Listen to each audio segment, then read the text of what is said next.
prêts pour recevoir la parole de Dieu? Alléluia. Avant d'entrer dans la parole de Dieu, j'aimerais m'adresser à vous tous qui nous suivez. Et j'aimerais vous dire, vous tous qui nous suivez de France, mais aussi de différentes parties dans le monde, que ici, à Paris Centre Chrétien, nous vous aimons et nous prions pour vous. Alléluia. Et nous voulons partager ce matin ensemble la parole de Dieu. Alors, êtes-vous prêts? Si vous êtes prêts, dis Amen de tout votre cœur. Alléluia. Alors, le message de ce matin, c'est un message avec un titre spécifique que le Seigneur m'a donné. Et ça s'appelle « À l'aide, je suis déçu ». Et je pense que c'est très important de parler de la déception. Parce que la déception, ça fait partie de nos vies. Et on est tous confrontés à un moment ou un autre à la déception. Alors, si vous le voulez bien, j'aimerais que l'on commence par prier. Fermons nos yeux et ouvrons nos cœurs afin que le Saint-Esprit puisse faire son œuvre, parce qu'il y a tellement de besoins dans ce domaine.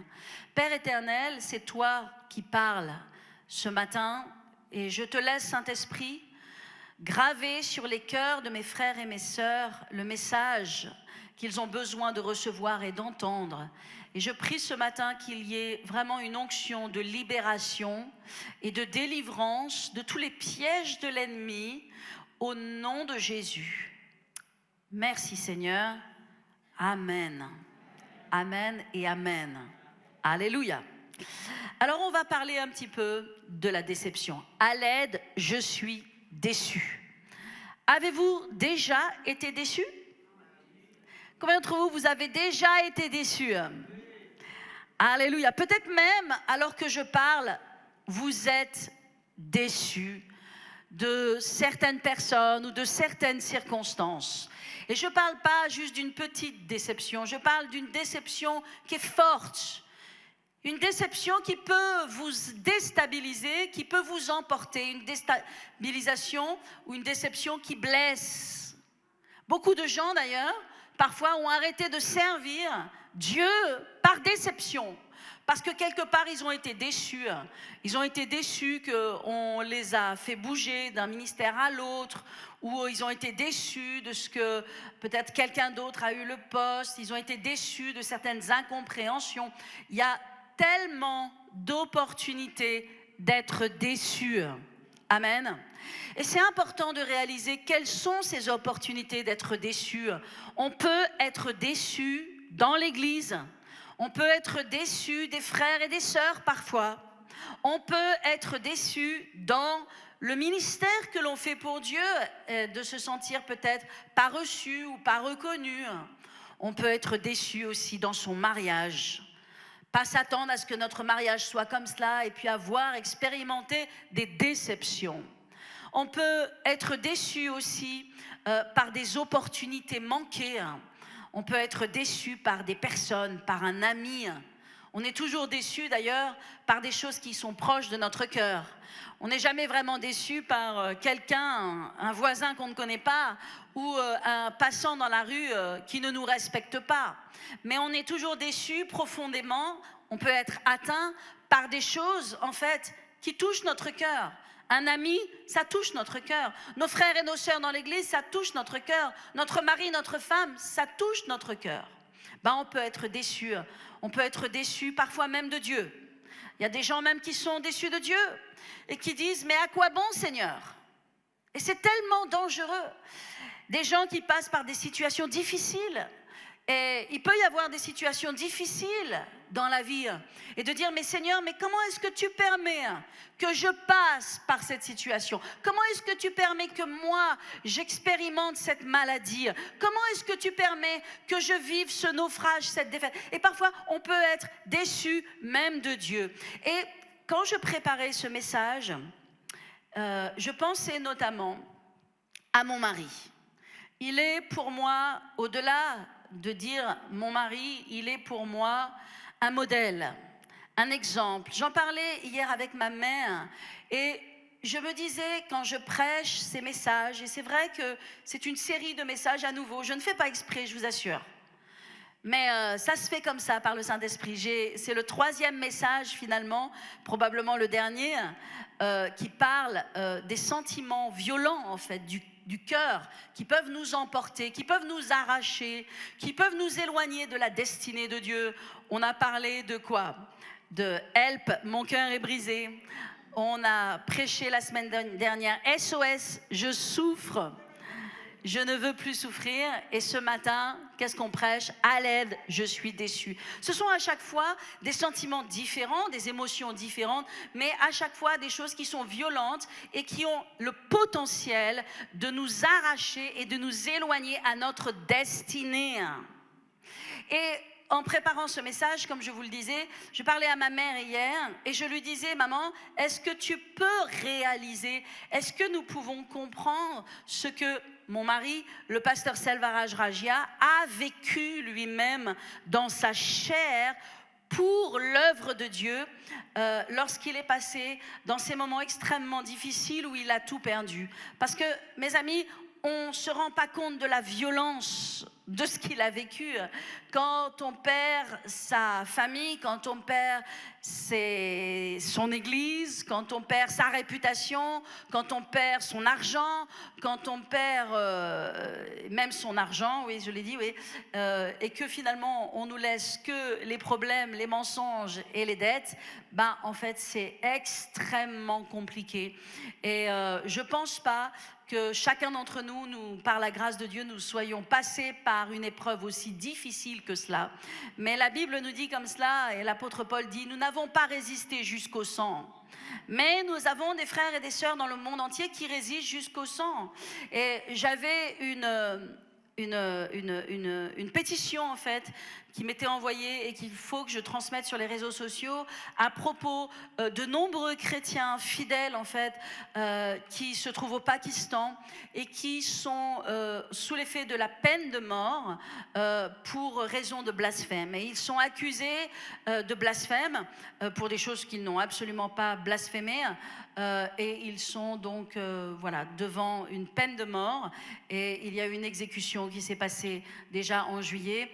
Et il y en a d'autres à venir. Et il s'agit de chrétiens, il s'agit de frères et de sœurs comme vous et moi.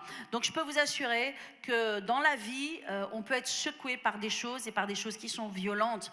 Alors les déceptions, ça n'a pas la même amplitude, hein. On ne peut pas comparer ces choses. Hein.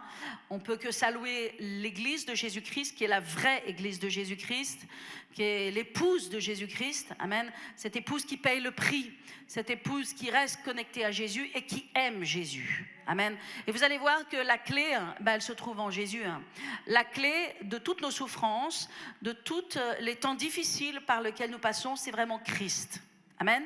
Donc on va continuer à parler sur la déception, l'importance de comprendre voilà, les différents domaines de déception et pourquoi il est si important de pouvoir l'identifier et de sortir de cela rapidement.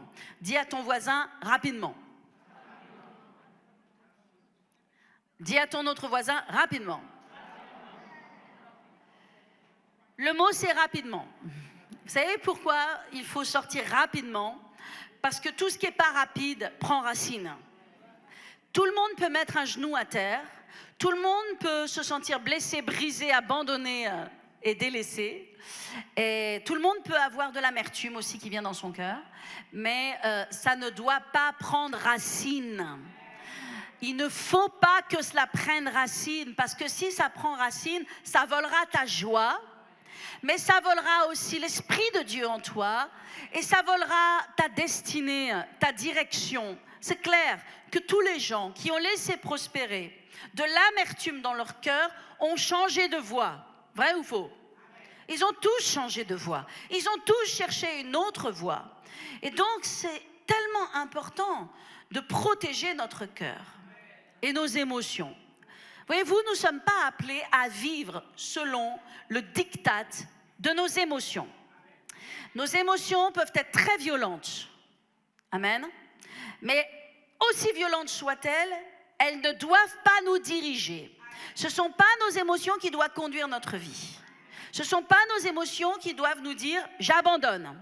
Ce ne sont pas nos émotions qui doivent nous dire « je divorce ». Ce ne sont pas nos émotions qui doivent nous dire « peu importe, okay, je baisse les bras » ou je suis dans l'amertume. Amen. Nous sommes conduits par la parole de Dieu. Alléluia.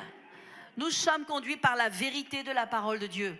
Et c'est ça la différence entre un chrétien mature, entre un chrétien qui est l'épouse de Jésus-Christ. L'épouse de Jésus-Christ ne va pas faire ce qu'elle veut, elle va faire ce que la parole de Dieu demande. Je parle à quelqu'un ce matin? Je vous ai senti plus enthousiasmé d'ordinaire. C'est pas grave, c'est que vous m'écoutez, vous êtes attentifs. L'épouse de Jésus-Christ ne va pas faire ce qu'elle ressent. Elle ne va pas faire ce que ses émotions lui dictent. Elle va faire ce que la parole de Dieu lui demande. Et parfois c'est dur. Et ça nous fait penser à Gethsémane. Jésus lui-même qui est passé par Gethsémane, et autant vous dire que ses émotions à Gethsémane, elles étaient au plus bas. Et Jésus a demandé 3 fois à Dieu qu'il le délivre. 3 fois à Dieu qu'il y ait un autre chemin. 3 fois à Dieu qu'il puisse échapper à cela. 3 fois à Dieu qu'il puisse partir à droite ou partir à gauche. Et 3 fois Dieu lui a dit non, il n'y a pas d'autre chemin. Et dans nos vies, il faut comprendre qu'il n'y a pas d'autre chemin aussi que le chemin de Dieu, que le chemin que Dieu nous a montré. Alléluia. Amen.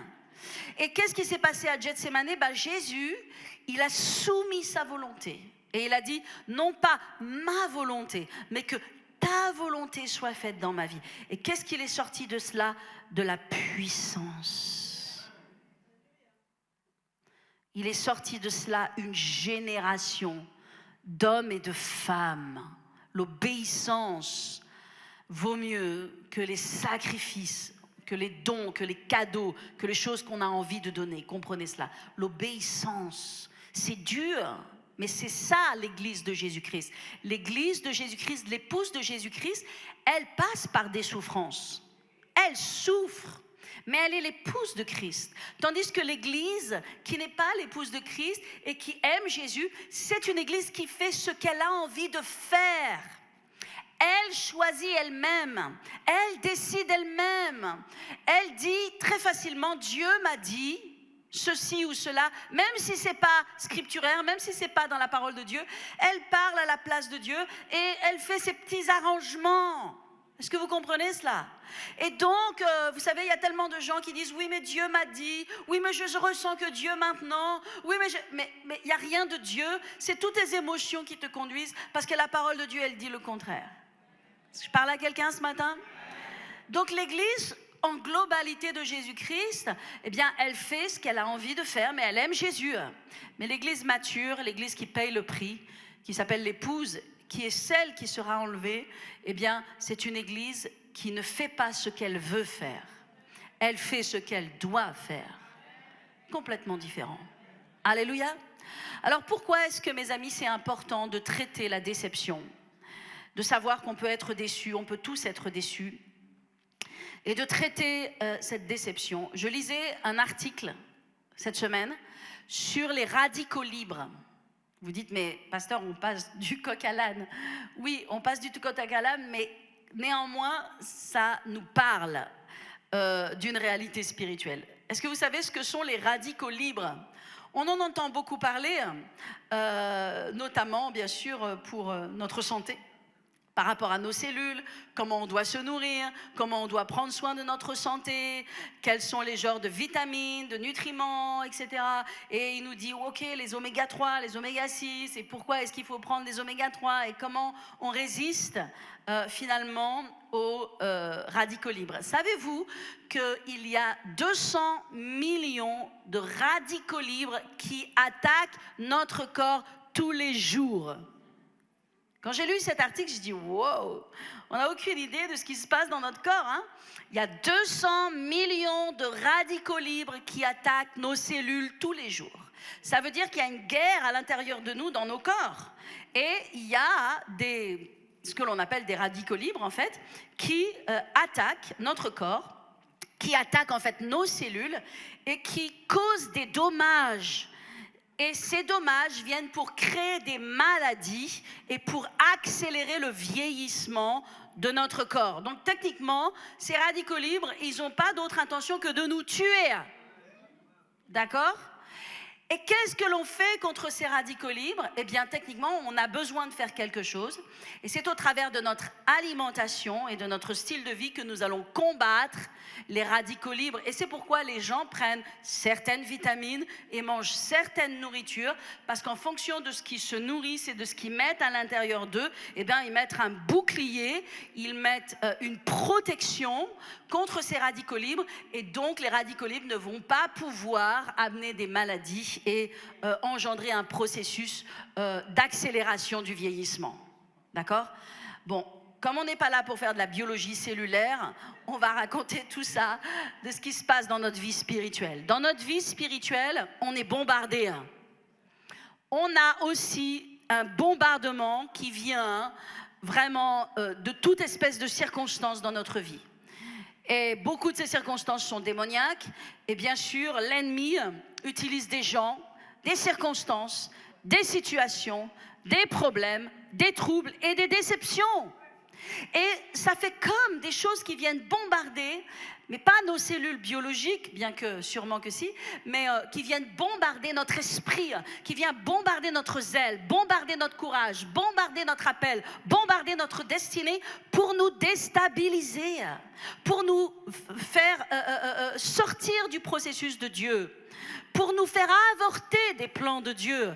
Donc il y a ce bombardement qui vient notamment au travers de la déception, et nous devons élever un bouclier. Amen. Parce que si nous laissons les choses nous bombarder, nous toucher, nous atteindre continuellement, eh bien nous allons devenir faibles.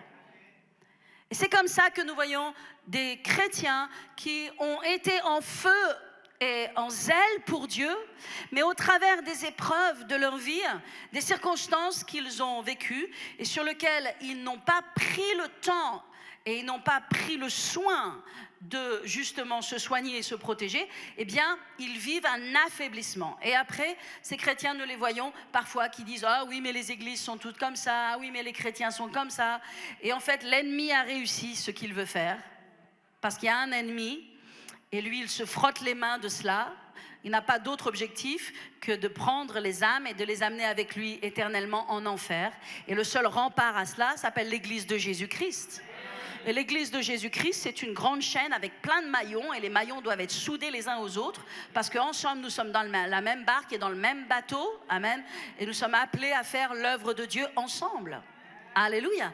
Donc quand il y a dans le corps de Christ des gens qui baissent les bras, qui abandonnent, qui partent à droite, qui partent à gauche, qui se désengagent, qui arrêtent de servir ou qui parlent différemment, en fait c'est qu'ils ont eu un certain nombre d'attaques, on peut dire de radicaux libres envoyés par l'ennemi, et qu'ils ne savent pas comment résister.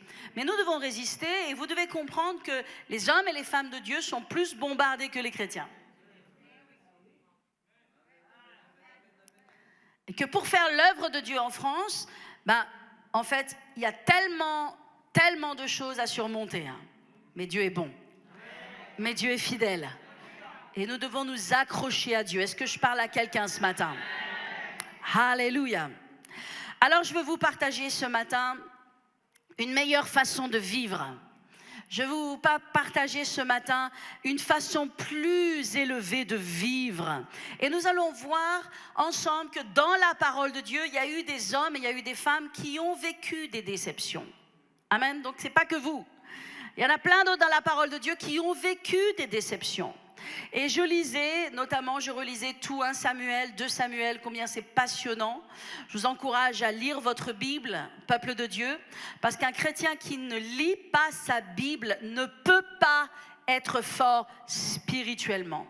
Vous savez, les choses que j'ai lu de nombreux livres, j'ai eu plus de temps pour lire, bien sûr, pendant ce temps de vacances. Mais les choses que j'ai lues il y a même 15 jours de cela sont encore en train de me parler et sont encore en train de méditer et de cuire à l'intérieur de moi. Parce que la parole de Dieu, c'est un livre vivant qui nous parle. Il nous parle sur le moment, mais il peut nous parler 15 jours après, il peut nous parler un mois après. Donc stockez la parole de Dieu à l'intérieur de vous et vous permettrez au Saint-Esprit de vous parler continuellement. Amen. Alors dans la Bible, je lisais Samuel.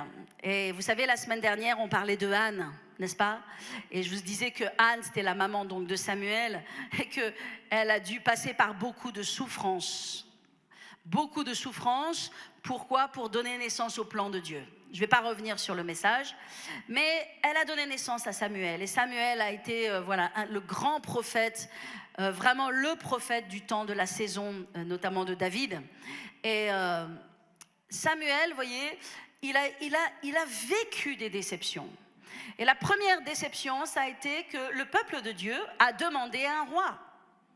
Et jusqu'à présent, Dieu régnait sur le peuple de Dieu. Et il régnait au travers des juges. Il y avait eu les patriarches avant. Et il a régné aussi au travers des prophètes maintenant. Dieu avait ouvert la saison et le temps des prophètes. Et le peuple a dit, oh non, nous voulons être comme les autres nations. Et nous voulons ressembler aux autres nations. Et nous aussi, nous voulons avoir un roi qui règne sur nous. Et Samuel était tellement blessé, tellement déçu. Et Dieu est venu parler à Samuel et lui a dit, Samuel, Samuel, ce n'est pas toi qui le rejette, c'est moi. Dieu merci pour le Saint-Esprit qui nous parle. Et parfois, on peut prendre nous-mêmes des blessures et des déceptions en nous-mêmes comme si c'était nous, alors que quelque part, c'est parfois les gens qui combattent Dieu, c'est parfois les gens qui sont blessés par d'autres choses. Et Dieu a dit à Samuel, Samuel, Samuel, c'est pas toi qui rejette, c'est moi. Puisque le peuple veut un roi, tu vas leur donner un roi et je vais te montrer parmi Israël celui que je vais choisir pour être roi. Et nous savons que Dieu a choisi Saül, le roi Saül. Et Samuel, si vous lisez dans la Bible, comment il a pris soin de Saül.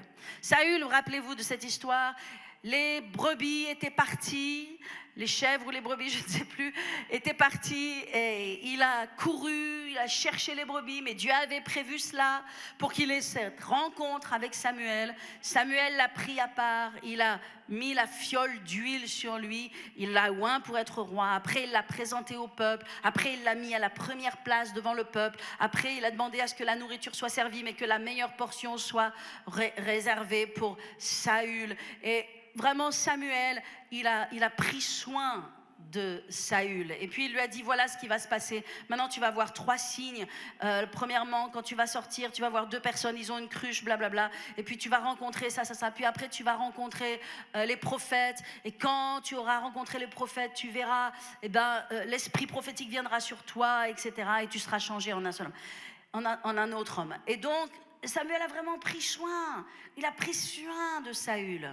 Et puis il lui a dit, maintenant, tu vois, tu vas être établi roi. Et puis il est établi roi. Et puis il lui dit, tu vois, c'est moi qui t'ai établi roi. Et voilà ce que tu vas faire. Tu vas aller à Gilgal. Et puis quand tu vas aller à Gilgal, tu m'attendras là. Le temps qu'il faudra, tu m'attendras 7 jours. Et lorsque les 7 jours seront accomplis, je viendrai et j'offrirai le sacrifice. Et qu'est-ce qui se passe ? Eh bien, nous connaissons que Saül est là, il attend 7 jours, les ennemis viennent, la pression arrive. Mais vous savez, la pression, c'est quelque chose de dangereux parce que la pression, c'est ce qui nous fait sortir du plan de Dieu. Pourquoi la pression doit être traitée? Parce que là, dans la déception, par exemple, il y a de la pression. Et donc, il est là en train d'attendre. Et puis, 7 jours sont passés. Et puis, il fait une chose insensée, Saül. Il n'est pas prophète, il n'est pas sacrificateur, il n'est pas oint pour faire ces choses. Ce n'est pas à lui de faire ces choses. Mais, puisqu'il se dit, ok, Samuel ne vient pas, et il va prendre l'Holocauste, il va faire lui-même le sacrifice, il va bénir le peuple comme s'il était Samuel. Et Samuel arrive et lui dit, insensé, ce que tu as fait est insensé. Tu n'as pas obéi à la voix de l'Éternel, ton Dieu. Puisque c'est cela, Dieu s'est trouvé un autre qui sera obéissant et qui fera selon ses voies. Et il lui donne une deuxième chance. Donc ça, c'est la première chance. Il lui donne une deuxième chance. Il lui dit, tu vas aller voir les Amalécites, Amalek, et tu vas dévouer par interdit parce qu'ils nous ont bloqués lorsqu'on était en train de passer dans le désert pour rejoindre Canaan, etc. Et donc, tu vas dévouer par interdit tout ce qu'a ce qu'ont les Amalécites, les brebis, les bœufs, les richesses, rien. D'accord? Donc c'est un ordre clair. Et qu'est-ce qui se passe? Saül va il gagne la guerre contre les Amalécites et il dit waouh, ces brebis elles sont bien grasses, waouh, ces richesses elles sont bien riches, waouh, bon ben on va détruire ça, puis bon ça on va tous le mettre de côté. Samuel arrive, il dit Saül dit oh j'ai tout fait comme l'Éternel a dit, j'ai fait ce que tu m'as demandé. Et Samuel dit quel est ce bruit de bêlement que j'entends? Oh, le peuple a fait. Il dit, comment est-ce que tu as pu faire? Et Samuel va être tellement déçu. Il va expérimenter une grande déception. Et si vous regardez dans vos Bibles, en fait, dans 1 Samuel 15, verset 34, après cela, il est écrit, Samuel partit pour Rama, et Saül monta dans sa maison à Gibéa. Samuel n'alla plus voir Saül jusqu'au jour de sa mort, car Samuel pleurait sur Saül parce que l'Éternel se repentait d'avoir établi Saül roi d'Israël. Qu'est-ce que faisait Samuel? Il est retourné dans sa maison, Samuel, et on ne sait pas combien de temps, mais Samuel pleurait. Il était déçu. Il était tellement déçu de tout ce qu'il avait fait pour Saül. Il avait fait tellement de choses pour Saül. Et puis finalement, Saül ne pensait qu'à lui-même. Vous devez comprendre que Samuel était entièrement consacré à l'Éternel. Depuis son enfance, il avait quitté son père et sa mère. Il avait grandi dans le temple. Et la réalité, c'est que le cœur de Samuel était entier vers Dieu. Et de se retrouver avec quelqu'un qui est là, roi d'Israël, mais que finalement, son cœur n'est pas pour Dieu. Son cœur est pour lui. Parce que Saül, en fait, il cheminait pour lui. Il faisait les choses pour lui. Et cette déception était tellement forte dans le cœur de Samuel, que Samuel est rentré à Rama, on ne sait pas combien de temps, mais Samuel pleurait, la Bible nous dit, pleurait, tellement il avait cette déception qui était forte. Et il est écrit au chapitre 15, verset 1, « L'Éternel dit à Samuel, quand cesseras-tu de pleurer sur Saül? Je l'ai rejeté, afin qu'il ne règne plus sur Israël. Remplis ta corne d'huile, va, je t'enverrai chez Isaïe, car j'ai vu parmi ses fils celui que je désire pour roi. » Alléluia. Donc Dieu vient vers Samuel et lui dit, jusqu'à quand tu vas pleurer? Et Dieu vous dit, vous qui avez des déceptions dans votre cœur, combien de temps tu vas pleurer? Combien de temps tu vas te lamenter? Combien de temps tu vas souffrir? Combien de temps tu vas rester opprimé? Combien de temps tu vas rester oppressé? Lève-toi, parce que j'ai une mission pour toi. Lève-toi, parce que mon plan n'a pas changé pour toi. Lève-toi, parce que ma destinée n'a pas changé pour toi. J'ai encore besoin de toi. J'ai toujours besoin de toi. Alléluia. Nous devons faire attention parce que les déceptions nous sabotent. Viennent saboter nos cœurs, saboter notre zèle. Et l'ennemi est très à l'œuvre aujourd'hui pour amener de la déception, mais aussi, comprenez, de la séduction. Et qu'est-ce que ça veut dire être séduit? Eh bien, c'est ne plus être dans la vérité, mais dans le mensonge. Et comme Satan est le père du mensonge, tout ce qu'il dit est mensonge. Il chuchote à nos oreilles des mensonges. Et ces mensonges amènent en nous des déceptions qui viennent saboter notre destinée en Dieu. Alléluia. Est-ce que vous comprenez l'importance de sortir de la déception? Mes amis, Paul a été déçu. Est-ce que vous savez que l'apôtre Paul a été déçu? Et il a parlé, parfois il a partagé certaines de déceptions. Il a dit dans 2 Timothée 4, 14, il parle d'Alexandre le forgeron. Et il dit, Alexandre le forgeron m'a fait beaucoup de mal, mais le Seigneur lui rendra selon ses œuvres. Alléluia. En d'autres termes, il n'allait pas rendre lui-même les coups. Okay? Dieu est capable de juger et de faire justice. Mais c'était difficile pour l'apôtre Paul parce que Alexandre le forgeron lui avait fait beaucoup de mal et avait créé énormément d'opposition à son ministère. Et c'était difficile pour Paul. Et pas seulement Alexandre, mais encore il parle de Demas. Si vous voyez Demas dans la Bible, vous voyez qu'il fait partie des disciples, il fait partie de l'équipe où il y a Tite, il y a Silas, il y a tous ces jeunes champions pour Dieu là qui se lèvent. Et il y a Demas qui en fait partie. Et puis, voici que Paul dit dans 2 Timothée 4, 10, il dit « Demas m'a abandonné pour l'amour du siècle présent. » Et nous savons que bien souvent, Paul a été déçu. Quand il était dans la prison, il a dit « Je n'ai été secouru, aidé que par Luc, le fidèle Luc, et tous m'ont abandonné. » Donc il y a eu des moments où il a eu cette déception. D'accord ? Donc ça veut dire que des déceptions, il peut y en avoir. Que Dieu nous fortifie, n'est-ce pas ? Que Dieu nous aide. Alléluia. Alors ça, ce sont des déceptions par des gens, mais on peut avoir des déceptions par rapport à notre vie. Par exemple, si on voit la vie de Moïse, Moïse a 3 grandes phases dans sa vie. La première phase, c'est une phase où il a tout. Il est le prince d'Égypte. Il a le gouvernement de l'Égypte. Il a la puissance de l'Égypte. Il a été instruit dans toute la sagesse de l'Égypte. Moïse, il a tout.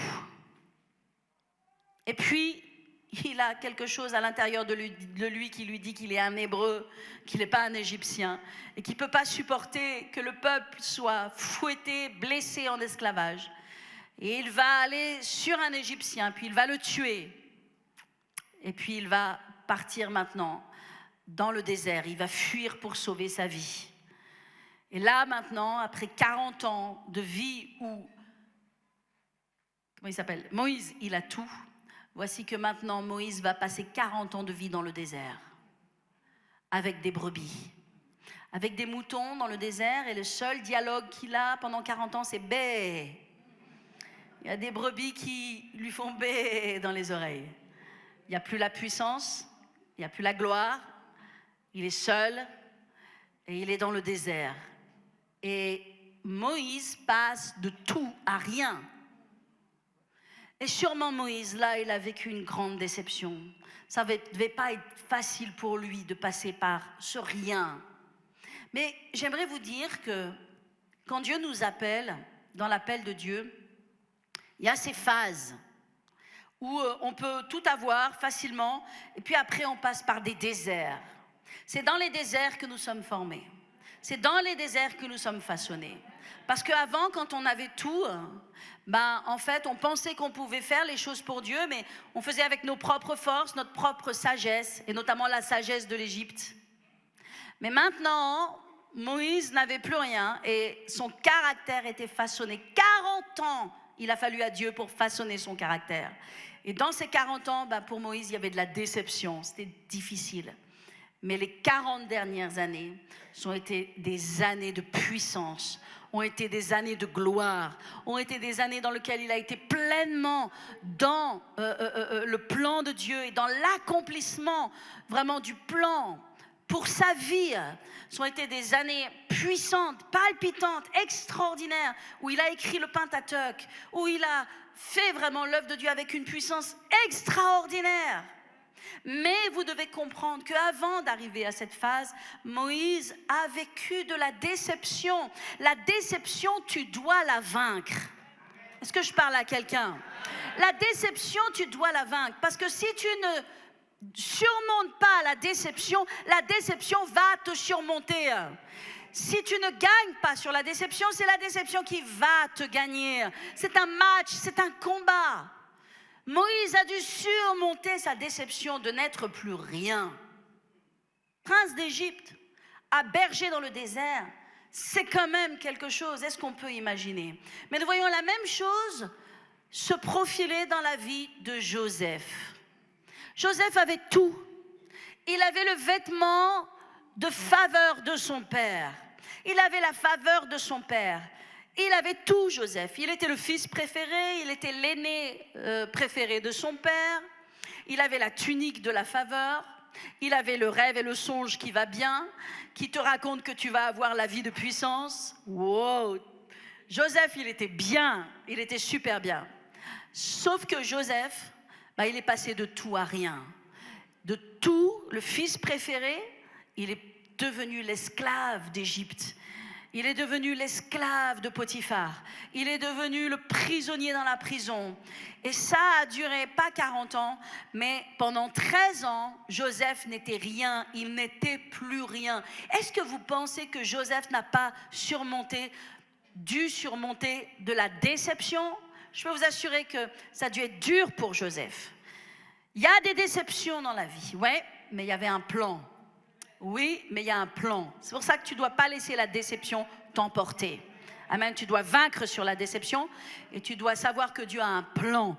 Et que souvent, lorsque l'on est attaqué par la déception, c'est que Dieu a un plan derrière.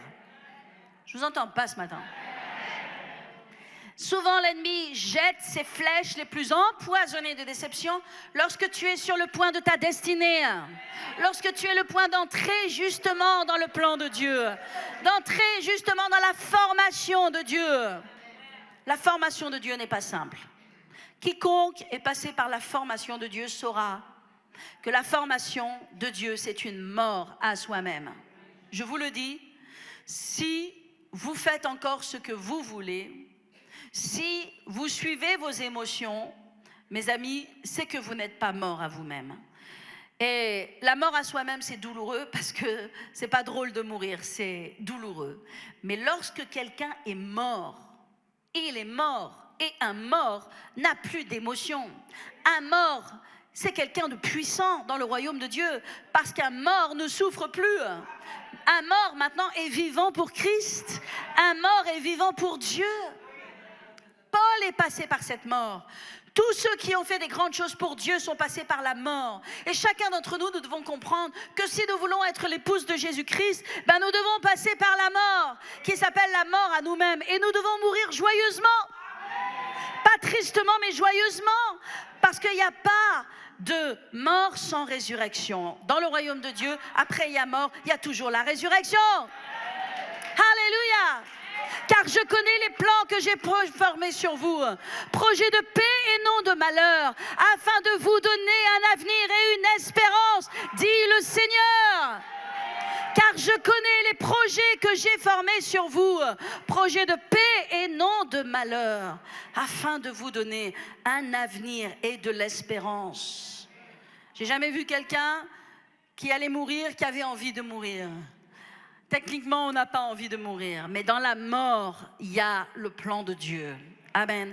Joseph est mort. Il est mort. Ça a pris 13 ans pour qu'il soit mort. Mais après, il était tout. Après, il était rien. Et après, il était dans la plénitude du plan de Dieu. Alléluia. C'est la même chose pour vous et moi. Donc, vous voyez, je vous ai donné 2 exemples de déception. Être déçu des autres. Samuel a été déçu des autres. Paul, le grand pasteur, a été déçu des gens. Mais je vous ai donné aussi 2 exemples de gens qui ont été déçus des circonstances de la vie. Et il s'agit de Moïse et de Joseph. Amen. Je vais vous dire ce qu'il faut faire face à la déception. Vous êtes toujours avec moi? Les clés, mes amis, pour vivre la vie à laquelle Dieu nous appelle, pour vivre pour Dieu. Beaucoup de chrétiens sont des chrétiens de non. Je ne veux pas porter en cela une accusation ou un jugement, mais beaucoup de chrétiens sont des chrétiens de non. En d'autres termes, être un chrétien de non, c'est être un chrétien qui ne vit pas pour Dieu. Beaucoup de chrétiens vivent pour ce que Dieu peut leur donner.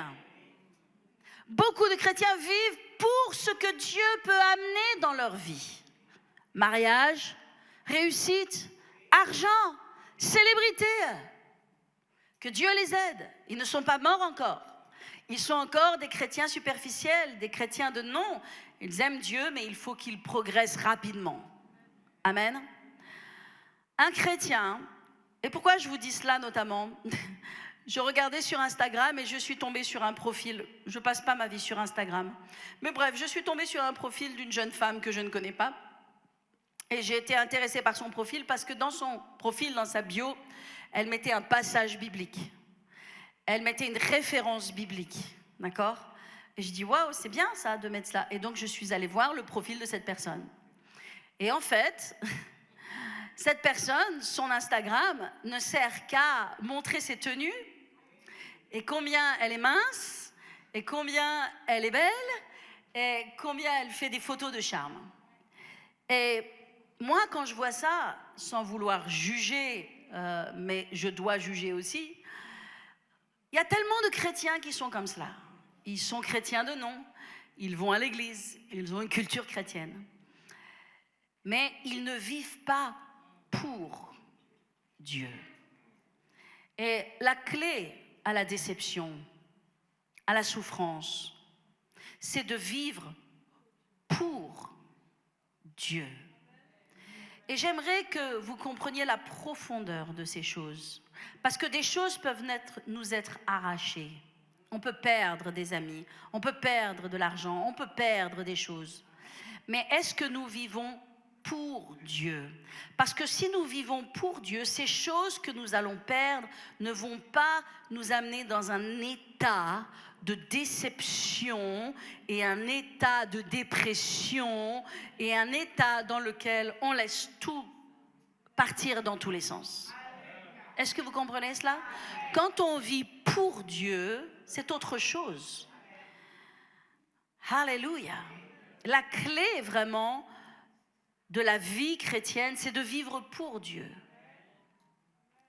Ce que je fais, c'est de dire ce que je fais, je ne le fais pas pour moi, je le fais pour Dieu. Et même dans notre service, on peut être habitué à son service, on peut aimer son service, on peut aimer les dons et les talents que l'on met à la disposition de Dieu, mais si on nous les enlève, et que d'un seul coup, il n'y a plus de service pour Dieu, c'est que ce que l'on faisait, on le faisait pour soi, mais pas pour Dieu. Il y a une nuance très importante, mes amis. Alléluia. Le seul moyen de ne pas être déçu, c'est de vivre pour Dieu. Et vivre pour Dieu, c'est chercher à plaire à Dieu. C'est dépendre de Dieu. C'est vivre selon sa parole. C'est garder son cœur et son intégrité. En d'autres termes, ne pas vivre pour les gens, ne pas vivre pour les choses, ne pas vivre pour un agenda particulier, mais vivre pour Dieu. Alléluia. Qu'est-ce que c'est vivre pour Dieu? C'est chercher à lui plaire, lui, faire sa volonté. Il est écrit comme ça dans le psaume 119, 101. Le psalmiste dit: je retiens mon pied loin de tout mauvais chemin afin de garder ta parole. Vous savez, quelqu'un qui va vivre pour Dieu va retenir son pied. Et d'ailleurs, ce passage de l'Écriture, retenir son pied, on le voit aussi dans un autre verset qui se trouve dans Ésaïe 58, verset 13, où il est écrit: si tu retiens ton pied pendant le sabbat, maintenant ne pensez pas juste le sabbat, pensez tous les jours de notre vie, si tu retiens ton pied pendant le sabbat pour ne pas faire ta volonté en mon saint jour, et si tu fais du sabbat des délices pour sanctifier l'Éternel en le glorifiant, et si tu l'honores en ne suivant pas tes voies et en ne te livrant pas à tes penchants et à de vains discours, etc., etc. Okay? Voilà les bénédictions qui vont venir sur toi, etc. Okay? Donc, qu'est-ce qui nous est parlé? Il nous est parlé que, en fait, vivre pour Dieu, c'est souvent retenir son pied. Amen. Ça veut dire retenir son pied, vous savez, c'est notre volonté. Notre volonté, notre pied part à droite, notre pied part à gauche, okay? Mais on retient son pied pour garder sa parole dans notre cœur. Alléluia. Amen. Combien d'entre vous voulez vivre pour Dieu? Alléluia. J'aimerais, et je sais que vous vivez pour Dieu, mais j'aimerais que chacun d'entre nous, nous puissions nous remettre en question et vérifier dans notre cœur, amen, les mobiles, les motivations. Est-ce que nous faisons vraiment les choses pour Dieu? Et corriger la trajectoire de nos motivations. Parce que je vais vous dire une chose, quand on fait les choses pour Dieu, amen, eh bien, on est protégé dans nos choix, dans nos décisions. Lorsqu'on fait les choses pour Dieu, on ne va pas faire tout et n'importe quoi. On ne va pas aller dans toutes les directions. Comme je l'ai dit, ça va retenir notre pied. Pourquoi? Parce que les gens déçus, souvent, comment est-ce qu'ils deviennent les gens déçus? Comment est-ce que vous savez que quelqu'un est devenu déçu? Souvent, ils deviennent apathiques. Ils ne veulent plus faire, ils ne veulent plus avancer. Ils deviennent tristes, mélancoliques. Ils ne sont plus connectés à Dieu comme avant. Ils ne prient plus comme avant. Leur Bible, ils la gardent loin d'eux. Ils ne l'ouvrent plus. Ils se désengagent. Ils viennent de moins en moins à l'église. Ils ne sont pas contents, ils boudent Dieu en quelque sorte. Ils boudent Dieu, ils ne sont pas contents après Dieu. Vous comprenez? Parce qu'ils ont une déception. Mais Dieu guérit des déceptions. Jésus guérit des déceptions. Jésus a dit, venez à moi, vous tous qui êtes fatigués et chargés. Où ça? Pas dans vos corps, dans vos âmes. Dans vos âmes, même si le Saint-Esprit est capable de régénérer nos corps et nous donner la force du buffle, c'est dans nos âmes que nous pouvons être fatigués et chargés. Venez à moi, dit Jésus, vous tous qui êtes fatigués et chargés, et je donnerai du repos pour vos âmes. Alléluia. Amen. Nous devons vivre pour Dieu. Vivre pour Dieu, c'est chercher à plaire à Dieu. Alléluia. Alléluia. Quand tu es déçu, et je vais terminer dans un instant, tu dois mettre ta confiance en Dieu. Que Dieu ne te décevra pas. Et que dans ce chemin d'obscurité, il y a le chemin de Dieu qui va se révéler. Alléluia. Dieu ne va pas te décevoir. Nous vivons dans un temps où les gens, en fait, font du développement personnel. Vous comprenez? Aujourd'hui, les messages, et parfois ce sont des messages chrétiens, et le peuple de Dieu manque de discernement sur cela. Il y a énormément de développement personnel. Et le développement personnel, c'est pour avoir confiance en soi. Et c'est bien la confiance en soi. Je ne dis pas qu'il ne faut pas avoir confiance en soi. Mais la parole de Dieu ne nous appelle pas à avoir confiance en nous. Elle nous appelle à avoir confiance en Dieu. Alléluia. Donc Dieu n'est pas venu faire du développement personnel. Amen. Il n'est pas venu faire de la confiance en nous-mêmes. Il est venu faire de la confiance en lui. Alléluia. Vous devez devenir confiant en Dieu et pas juste confiant en vous. Dans les déceptions, faites confiance en Dieu. Dans les déceptions, faites confiance en Dieu. Dans les déceptions, faites confiance en Dieu. Alléluia. Que Dieu va vous guérir, que Dieu va faire un chemin, que Dieu va amener des solutions, que Dieu va restaurer ce qui a été volé. Dans les déceptions, faites confiance en Dieu. Alléluia. Est-ce que je parle à quelqu'un ce matin? Est-ce que la parole de Dieu vous encourage ce matin? Alléluia. Gloire à Dieu. Et puis sachez une chose, c'est que les déceptions, et je termine avec cela, ça fait partie du processus de la vie. Mais comprenez que la Bible dit que toute chose concourt au bien de ceux qui aiment Dieu. La déception en elle-même fait aussi partie du plan de Dieu. Et elle a une vertu, c'est qu'elle va te rapprocher de Dieu. Donc même les déceptions, alléluia, elles peuvent être utilisées par Dieu pour nous rapprocher de lui. Que lorsque nous sommes déçus, nous allons puiser en Dieu plus de force, nous allons prier davantage. Vous savez que les gens qui arrêtent de prier, les gens qui n'ont plus de connexion avec Dieu, au bout d'un certain temps, Dieu va permettre qu'il y ait des problèmes qui entrent dans leur vie. Pourquoi ? Parce que d'abord ils n'ont plus la protection parfois de l'église, parfois ils n'ont plus la protection bien sûr de la prière, mais aussi Dieu permet cela, alléluia, parce que ça va les ramener dans le chemin de Dieu. Donc Dieu permet parfois qu'il y ait des problèmes qui viennent dans notre vie pour nous ramener vers le Seigneur, parce qu'au bout du compte, Tu peux perdre plein de choses, mais il y a une chose que tu ne peux pas perdre, c'est ton salut. Tu peux perdre plein de choses dans la vie, alléluia, mais il y a une chose que tu ne peux pas perdre, c'est ta vie avec Dieu, c'est ta communion avec Dieu, c'est ta marche avec Dieu. Dieu est plus important que tout le reste. Alléluia. Jésus revient bientôt, mes amis. Jésus revient bientôt. Et ce qu'il va venir chercher, c'est des vierges sages. Pas des vierges folles. C'est des vierges sages. Ça veut dire des vierges qui ont de l'huile dans leur lampe, qui ont de la lumière en elles, qui ne suivent pas leurs propres émotions, mais qui suivent Dieu. Alléluia. Alléluia.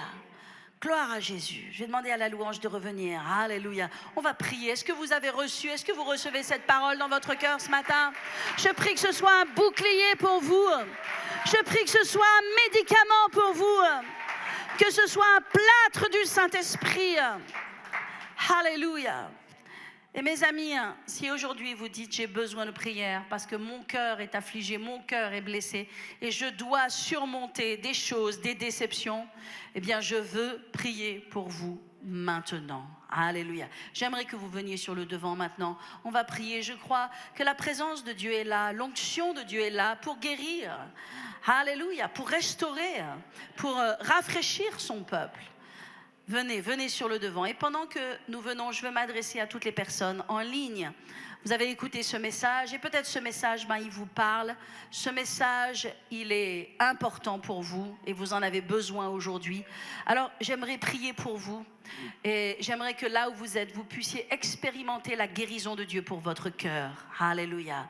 Simplement, je prie, Père Céleste, pour toutes les personnes en ligne maintenant, afin que l'onction de guérison vienne sur elles, Père. Et Seigneur, là où il y a des déceptions, de l'amertume, des souffrances, Seigneur, maintenant que cela soit guéri. Et je libère le baume de Galade. Je libère le baume de Jésus-Christ qui restaure les cœurs et les vies. Et je prie que vous soyez debout pour votre Dieu et que aucune déception ne vienne vous voler au nom de Jésus. Alléluia. Amen. Amen. Gloire à Jésus. On veut donner l'opportunité ce matin à tout le monde de donner sa vie à Jésus. Et si vous êtes là, j'aimerais simplement que tout le monde ferme ses yeux. Toutes les personnes qui nous rejoignent en ligne aussi. Alléluia. Là où vous êtes, fermez vos yeux. Si vous n'avez jamais donné votre vie à Jésus, si Jésus n'est pas votre Seigneur, il n'est pas votre Sauveur, maintenant, vous pouvez prier cette prière. Répétez ces quelques mots derrière moi avec sincérité. Dites, Seigneur Jésus, aujourd'hui je fais de toi mon Seigneur et mon Dieu, mon Sauveur, le Sauveur de mon âme. Guéris-moi, sauve-moi, lave-moi de tout péché et fais de moi ton enfant ce matin. Je le déclare dans le nom de Jésus. J'appartiens à Jésus. Amen.